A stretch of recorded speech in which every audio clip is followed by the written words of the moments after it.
Okay, I think I have this sorted out. I lost my internet connection there for a bit on the first attempt, and I think I had the mic down way, way, way too low to actually be heard. If not, the one person who popped in, it showed I had one viewer. I'm sorry things kind of got disconnected there. So I guess this is just a redo, because I don't think I had this microphone up anywhere near loud enough to be recorded, so hopefully I have it loud enough now. If not, I'm going to have to tweak things again. And yeah, so once again, to go over what I said before, so what you're looking at here is one of the games. I'm going to talk about this in a few minutes. I finally got a new computer. For those of you who might watch this after I finish the stream, and okay. And I've always kind of wanted to do the live streaming stuff because it cuts out the middleman. Basically, I can record directly into YouTube and not have to worry about rendering and all that crap. I know the video quality won't necessarily be as good doing it this way. And there's some things like maybe games, once I start doing games a bit more, I might go ahead and try both and see how it works out. But the important thing here is that I finally got a new computer. Long time coming. And yeah, it's just because the old computers, I mean, we're talking like a 10-year-old computer. One of them, a Dell XPS 400 model, I believe it was. It's one of the XPS 400 series, anyway. We're not even talking proper Core 2 Duos. We're talking old school Core Duo. The original threaded processors, basically. Old. And it was always just a source of stress, worrying that this thing was going to die on me and take my work with it. But I finally got me a new computer, and I had to get it on credit, going to be paying it off for a solid year. But just, it feels really good. That's why I didn't do like an unboxing and assembly video, because it was just, the whole thing was kind of personal. That, and it took me forever to put the thing together. I have big old meaty fingers that are not very good at assembly of small things in finicky places like computer boxes. But I got it all put together. And it's an ASRock Pro, a 350, I think it is, motherboard, AMD, with a Ryzen 3 quad-core, I think 3.5 gigahertz processor, 4 sticks of ADATA, RAM, 2666 speed, I think it is. A new hard drive for Windows. I had to get Windows 10. And then I was able to put my old hard drives in from the old computer, and they've been working just fine. So I have all my old stuff on the new computer. And I think it's an AMD. I have the box for that right here, for the graphics card. It's a MSI graphics card, Aero ITX Radeon RX 560. So 4 gigabytes, GDDR5. Pretty decent graphics card for the price range that I could afford. So it was really, really nice to be able to watch some of the stuff I've got in high def, finally. Because, I've had some things like documentaries and stuff that I was never really able to watch in proper high def, like the Planet Earth series, I believe it is. Or those big nature documentaries that Discovery and BBC did together. I believe it was Discovery. But anyway, I was finally able to watch one of those in proper high definition. That was glorious to see that stuff in a proper high definition setting. Actually have them I've got 2 newer monitors set up, but they had to have the old school hookups, and actually being able to hook up with high definition cables and watch things in high def was just great. So let me get over here to the game and kind of the purpose of the video, more or less. Okay, so this one is called Citadel of Arkhydte. If you've watched any of my old videos, you'll know that I have a tendency to work on multiple projects in, kind of a rotation. I might get roadblocked on one project or just get bored or burnt out a little bit, so I'll work on something else. So Jimmy the Nerd is still being worked on. I'm still doing the direct sequel, because Jimmy the Nerd is a sequel to Jack Hoth, The Legendary Journey, but it's not a direct sequel. It's same game setting, same world. While the other one, which is Jack Hoth and I forget the title. It's a spoof on Harry Potter novel titles. That one is still kind of being worked on. Jimmy the Nerd is still in the works. There's also Salvor, which is kind of an RPG Maker version of games like Dead Space and Doom and Prey, Alien, Isolation, all that sort of stuff. Sci-fi, horror, survival games. That one is kind of on the back burner. I poke around with that one occasionally. I'm still working on that game development book, how to make an RPG, but it's really a book about all the stuff that you should learn about before you ever open software. Game development theory and storytelling, writing theory, all that sort of stuff. And then also goes into the game development side of things with RPG Maker MV as my kind of example tool. So Citadel of Arkhydte is, I'm still using the RPG Maker base stuff, although I'm not using the default assets. That's just my testing area. Well, I guess I am here because this is just the starting area. This is where you actually start the game. Is right here in this area. Give you a preview look, and I'm not done adding stuff to this. This is just the basic map. I'm going to go back through with Yenfly's doodads, plug in stuff, and add in all sorts of neat little gribblies.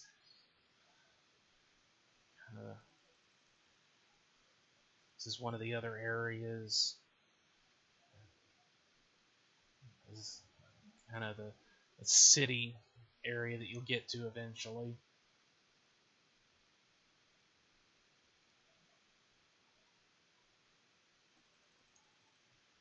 But yeah, this is some of the starting areas that you'll be able to play in once you get into the game. So let me get in kind of the basic story here. So the basic story is Miljana, one of the characters you will be able to have in your party, is a Fey princess. One of the Fey folk tribes, well, kingdoms. Some of them are tribal, some of them are more organized and civilized in kingdoms and stuff. But, I'm using Fey folk as kind of a thing for just a certain racial type within the game setting. Because this setting is Arkhydte. It's one I created, I want to say, about 8 years ago originally, maybe 7 or 9 years ago.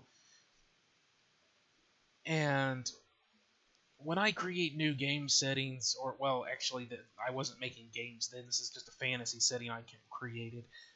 When I come up with a fantasy setting, usually I go one of two routes. One is either very focused on something, like the game world, the setting of Jack Hoth is basically built of all the weird pop culture stuff in my head.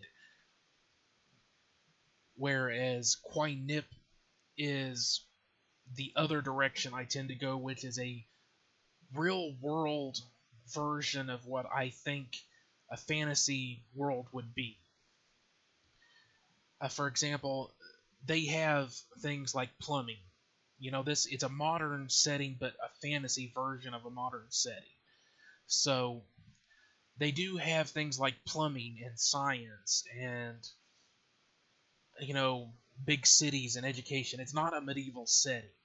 But they can't use some things, like they understand the idea of steam power and gunpowder weapons. They have some gunpowder weapons, and they could make machine guns if they wanted to. well, if somebody wanted to try to go down that route of development, they could create steam power or motor engines like we have, and they could even create flying machines, jets and stuff. If they wanted to, they could try to do it, but there is an obstacle: magic. And the issue with magic in this world is that, for like weapons, they have cannons, and some people have tried using things like muskets and whatnot, and people will use them occasionally for hunting.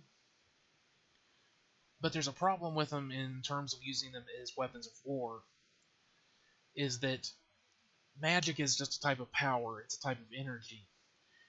And, for example, if you wanted a battery of cannon in a combat setting, you would have to have a mage, a spellcaster, just sit there and ward off incoming magic attacks. Because even the most untrained apprentice, as long as they're able to do some manipulation of magical energy, they can set off the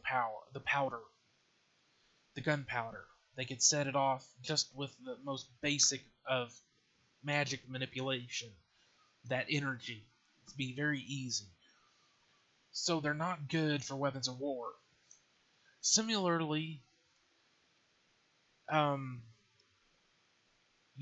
anything that would try to be using things like combustion engines would have to be heavily shielded against magical energy, or they could blow up just from stray spell casting. If there were no other issues, but there is a very major one with magical energy, and that it's impossible to completely shield things from magical energy. It will find its way in. But if that was the only issue of stray spells, then you could potentially create powered items. But the other issue is that magic energy is attracted to other types of power.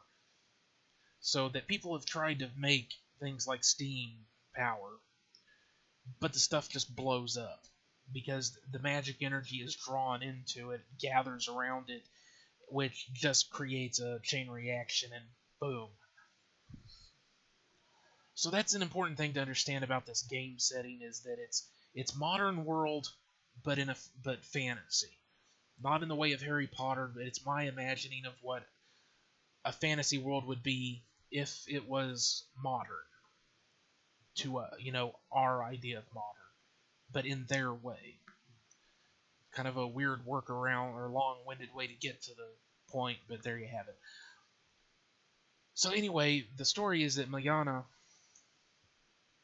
is the eldest child of the king. She's a princess. And her father doesn't believe that she's capable of taking over when he dies. He doesn't think that she's a good heir to the throne. Part of it is because she's female, he's a bit old-fashioned in his outlook, a bit misogynistic. But a lot of it is her attitude. And all of this stuff will play into the game, as far as stuff that can happen. I'm just kind of giving you the rundown of the characters and the backs and the basic story for the game here. And a perfect example is what set the story in motion. She decided that the best way to prove herself to her father was to run off with her brother, her younger brother, and some of their buddies, and go on an adventure in one of the most dangerous places in the world, the Citadel of Arkhydte. That's what I'm talking about. She doesn't think things through. That's a big problem she has. And her brother is Arkhydte. He's her younger brother, half-brother, and he's a Fey mage, spellcaster. Then we have our 4 main characters here. I wanted to try something different. Normally I don't do romance, normally I don't do personal drama, but I wanted to work some of that stuff in and do some new things. Normally I wouldn't use gay characters because I'm not gay. That's all there is to it. I'm not gay, so I tend to not create gay characters. I have no obligation to do so, so I don't. It's harder to write for people, or it's harder to write characters when you have less of an idea of what their thought processes would be. But I decided I would give it a shot just to do something new and expand my horizons. Although actually Reese is bisexual, which will play into her story in the game, but I'm not going to beat you over the head with it. It's just going to be some side stuff that happens throughout the game, but it also plays into their characterization, which is why I'm bringing it up. So Reese she's not really a hedonist, but she is a thrill seeker. She wants to go on adventures. She wants to have new experiences in life. And she tends to be very thoughtless, callous towards other people. She doesn't really make friends with people. She doesn't form attachments with anyone. Really, the only two people she really has in her life are Reese and Zionist. Zionist is her oldest friend, and more than a friend, but that's going to come out in the game. I'm not going to go into it here. As I said, she's bisexual. And she's just one of those oddball individuals that lives for the moment and doesn't really think ahead. She just wants to live fast and hard and have thrills in her life. And the way that she and Tannen met, because Reese Kosage, Tannen Kosage, is that Reese was apprenticed to a knight, whereas Tannen was apprenticed to a combat medic. That's her class. Reese is a warrior. And they were in a small-scale skirmish between some local forces. I haven't really put details down on that yet, but it's probably something like two merchant families squabbling over something. And Reese was seriously injured. Tannen found her and rescued her, saved her life. And Tannen is gay, and they developed a relationship and ended up getting married. Tannen is overprotective, very much a caregiver type of individual. That's why she became a medic, because she enjoys helping people and taking care of them. Kind of driven to do it, because I haven't gone really hardcore into details yet, but I believe my writing for her is that she's an oldest child of several siblings. She's always had to take care of them, so it's just kind of a natural progression in her life. And there's some things I need to change, things like nickname, and I think her profile's accurate, but basically she doesn't know if Reese is with her because she actually cares about her and loves her, or if it's more of a sense of obligation, or even just because Tannen won't leave. Reese is that kind of a person that it's very hard to tell what she really thinks and feels about anything. So Tannen is always just kind of dealing with this thing that is continuing to go on between Reese and Zionist, because again, Reese, as far as Reese is concerned, it's no big deal. She, that's just the life that she was living before she met Tannen, so Tannen's just going to have to deal with it. That's her thought process there. They've been together since well before she ever met Tannen. So, again, it's kind of a weird thing. It grew out of the characterization as I was developing the three characters. But, that's kind of Tannen's thing, and part of her story arc through the game is dealing with Reese and all the issues that come along with dealing with Reese, and trying to once and for all figure out how Reese really feels. That's very much the driving factor of her life at this point. Zionist, as I said, is Reese's oldest friend. At one time he was in love with her, but eventually realized that it was never going to be more than friends with bennies, I guess you could call it. That's at least from all appearances. And then, there were other things that happened in his life, but because of all that, he's very detached emotionally. He doesn't show his emotions. Um, he used to be a very warm, sociable, nice person, but he's just become very withdrawn and detached emotionally and detached from other people. And he's really just along for the ride at this point. Reese kind of made them into this group of adventurers, and so far they haven't had any good jobs. At this point, their job is to go rescue, or not rescue, but rather retrieve Miliana. I neglected to say. So, personality-wise, he's tends to be kind of snarky and just goes along with whatever's happening.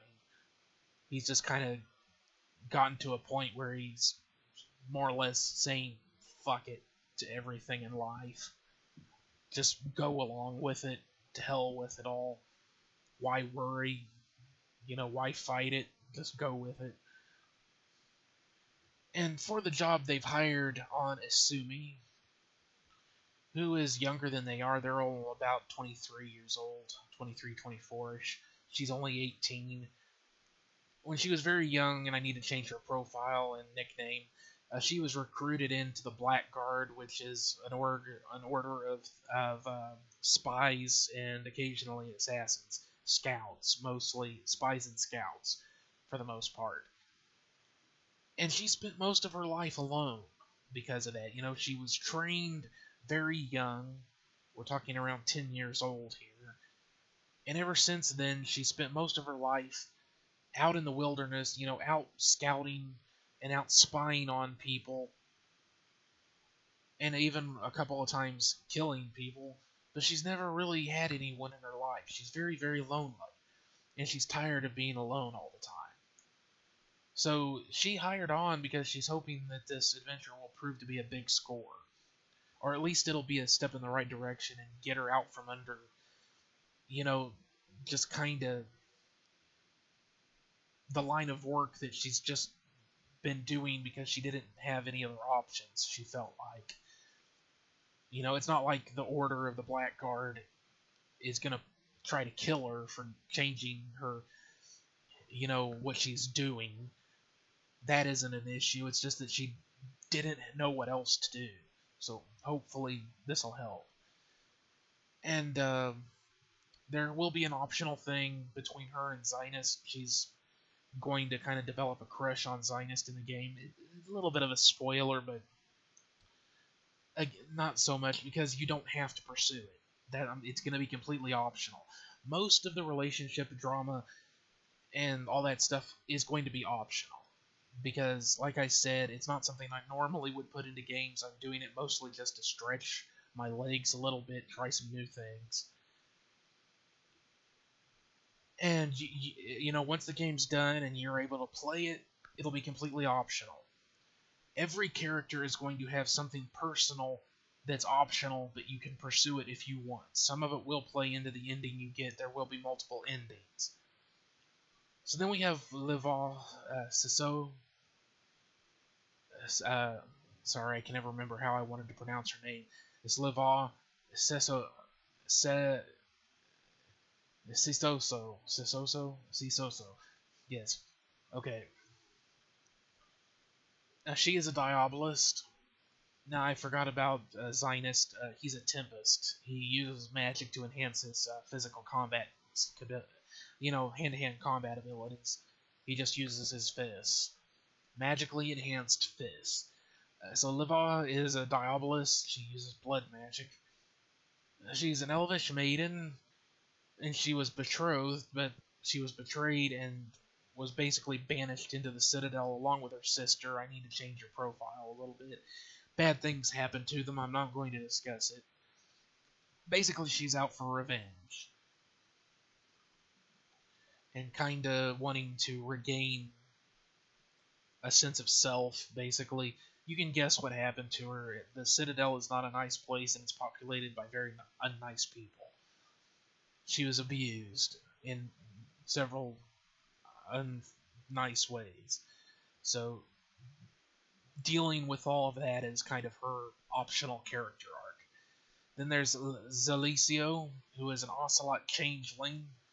The changeling are werefolk, basically, and they come in lots of different types, and some of them can fully transform, some of them only have animal characteristics. They're different. Because that was the other thing about the setting is, when I say a modern setting, I want it, everybody falls on a spectrum. There's no such thing as an evil race, basically. There are the daemons. That's demon spelled with an A. Daemons. They're kind of evil because they come from another plane of existence, and it's a very chaotic, warring, nasty place. All of them are basically sadomasochistic because that's just part of their culture and their evolution. So they can come into the world of Quinip, and they're technically would be considered all of them being evil. And then there's also demons, which are from a different plane of existence, but they also fall on a spectrum. So basically everybody in the world of Quinip falls on a spectrum, racially speaking. There's good, there's bad, there's everything in between. There's no such thing as an evil race. So Zalicio is from the Swamp Changelings because the Citadel is in the middle of a swamp. And he got lost inside the Citadel, and he's had a hard time surviving. He's very scared. He's young, scared, and trying to find his way home. And kind of dealing with his fear is going to be his character arc. Sir Rothbanch is a Greensland knight. He's a paladin of Yentia, the goddess of love, sworn to the Greenland realms, which is the realm of Yentia. And he went there as part of a group. He was their paladin, and they all were killed. He failed in his duty to protect them. So he's kind of dealing with all of that, and also a desire for revenge, which is completely counter to his personality and his calling. So that's kind of his character arc. Then there's Sazabel Fungi. I need to change her profile. She is a sage of Ubva, who is the goddess of healing, life. So she's a healer. Sir Rothbanch is a protector, basically a tank. Zalicio, he's going to be interesting. He has a bunch of different abilities. He doesn't have much in the way of active skills, but he has some interesting passive abilities that once the game's all balanced out, he should make for an interesting character. The first four, Reese, Tana, Zinus, and Asumi, those are locked. But then you'll also be able to have two of the other 7. Yeah, 2 of the other 7 can be in the party. And I do have it set already for shared XP, so you don't have to worry about under-leveling anybody that you want to use later. Because I'm going to make it to where some characters might be better to use in certain situations for certain areas of the game and whatnot. But it's still optional. I want you to have options and be able to play the way you want with the characters you want. Except for the first 4, obviously, because those are the main characters, and most of the main story elements will involve them. So, Sazabel, her backstory is her children were kidnapped and enslaved. And they're currently in the possession of someone who is kind of back out here. I can show you the camp. So this is the camp where you'll find your children, and it's one of the first places you'll be able to go, actually. And because the Citadel is a lawless place, it isn't regulated, obviously. So it kind of has this little tent town that's grown up to support all the adventurers who go there. Because it's one of those kind of places that sucks in adventurers. And a lot of times it corrupts them. It becomes an obsession, and it physically, mentally corrupts them. Because it's full of dark, nasty magic. So one of the merchants who hangs out here owns her children, and she's trying to get them back. So that's kind of her character arc that you can explore if you want, is her trying to accumulate enough wealth to buy back her children. Then we have Igitus. I already told you who he is. He's the half-brother of Milyana. And his character arc isn't so much personal as it is that he really wants to help Milyana see that she has a lot more potential and kind of grow up. Because he's a bit of an old soul. And he doesn't want to be the heir either. Or he really does not want to be the heir. He wants to pursue his magical career. But he also knows that if Milyana isn't the heir, he'll have to be. So he does have a personal investment in it besides just loving his sister. But he also firmly believes that she has the potential to be a great leader if she could just grow up a bit. And we also have Balosuka Tani, who is a forester, basically a ranger. I need to change his profile. He's older, as you can see here, and he's dying. He has a illness that, nobody's been able to do anything about. He's going to die within a few years. And he is kind of convinced himself that he's at peace with that. But his big thing is that he feels like he hasn't accomplished anything in his life. He feels that he's going to die without leaving a legacy, without being remembered. So he's come to the Citadel hoping that he can accomplish something before he dies that will leave a legacy. Will be something that will remember him. People will remember him by.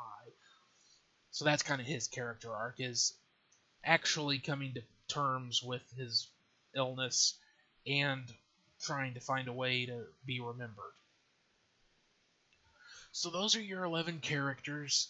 As I said, I'm delving more into personal issues, a little bit more personal drama, and a bit more in the way of romantic type stuff than I normally would. Characters I normally wouldn't go with, just because this one I wanted to go outside my comfort zone, I guess you'd call it. Do some new things, new characters, stuff I normally wouldn't do. There's going to be a pretty good variety of enemies. I haven't really gotten any of them in. I've just got testing stuff.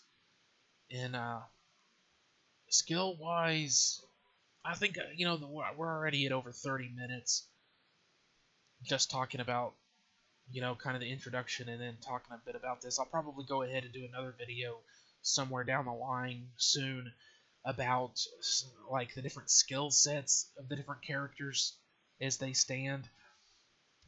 Progress-wise, I've been working a lot on the skills. So, I've got them sorted: medic skills, tempest skills, sage, forester, Fey swordswoman, because Milyana is a Fey swordswoman. I didn't talk about her class. So that's she uses blades and uses a variety of different sword-based skills. Zalicio, as I said, not a whole lot in the way of active skills, but he will have some interesting passive abilities, blackguard abilities, the diabolism, the blood magic, paladin abilities, mage factors for Igitus, which is his special abilities, captain commands, which is what Reese will have. Then I've started working on the spells. So we got fire, ice, electricity, water, earth, wind. That's where I left off. So in terms of spells, for combat spells or damage dealing elemental spells, so there's going to be, I'm using the AoE, the Area of Effect plugin. I always use Yanfly's plugins because they're the best. So you've got a circular AoE, you've got a column-based one, you've got a row-based one. Then there's a Molten Lance, and fire right here is a single enemy. Omni Blast hits all enemies. Battle Flare. Wait, Molten Lance. One enemy. Molten Lance can crit. It hits one enemy and it can crit. That's its special trait. Battle Flare is just a basic single enemy strike. Pyro Strikes is 2. Burning Sparks 3. Crematorium is 4. And then there's the same setup, just different names and elements and stuff for the different elements. So 1, 2, 3, 4, 5, 6, 7, 8, 9. So 9 different spells for each element. Each with its own thing that it does. Right now I've got them all, the formula for damage is all just the attacker's magic attack stat. I'm not sure how I'm going to change that. I might just leave it as is, because I don't want the it's going to be a lower numbers type of game. So instead of doing like 10,000 damage, you probably will only do a few hundred at most later in the, once you're fully leveled and stuff. Well, high level and everything. But, all this is going to require balancing and figuring out exactly how I want it all to go. But probably, if I don't have it as just the basic magic attack, it's probably going to be magic attack times 2 or something, and that's going to be across the board. And then it's going to actually be the different targeting and special abilities of the spells that make them usable, that give you their utility. For when you might be able to hit a bunch of enemies because they're all clumped up together, or, like I said, with the column or the row-based spells, or if you need to hit everybody, or, you want to hit random enemies, because with the 4 random enemies that are 2, 3, and 4, that can hit the one enemy multiple times, so that can be useful for dealing a lot of damage to a single enemy. Whereas, say, the all enemies or the area of effect spells, not very useful against single enemies. So, whatever the formula ends up being, most likely all the spells are going to do the same amount of damage. What the utility of the spells is going to come from how they target the enemies, or how they target you, because the enemies will be pulling from the same selection of spells, in addition to their own unique abilities for special bosses and whatnot. Let's see. Equipment you'll be able to have. I guess I'll go just a little bit longer. Obviously, some, like Milyana, uses 2 weapons instead of having a shield. Reese can use a shield. Or a second weapon, I believe. I think I was gonna try and spec her out so that it's possible to use either 2 weapons or a weapon and a shield. Because as the basic fighter, I want you to be able to spec her out to either be a damage dealer or a tank as you wish. Whereas a Tannen is going to be your combat medic and also function. You can kind of spec her out to either be a tank or just pure support. It just depends on what you want to do. Zionist is a front row damage dealer, and Asumi is kind of a second row damage dealer. Because I'm also using the Anfly's row plugin, so each of the rows will have effects. But again, that'll be for a different video, because we're moving into 40 minutes now. Alright, so I have talked long enough. I don't think we ever got any viewers for this live stream, but hopefully the audio is good on this, so I'll be looking at it on YouTube and making sure we can all hear everybody, or you all can hear me, I should say.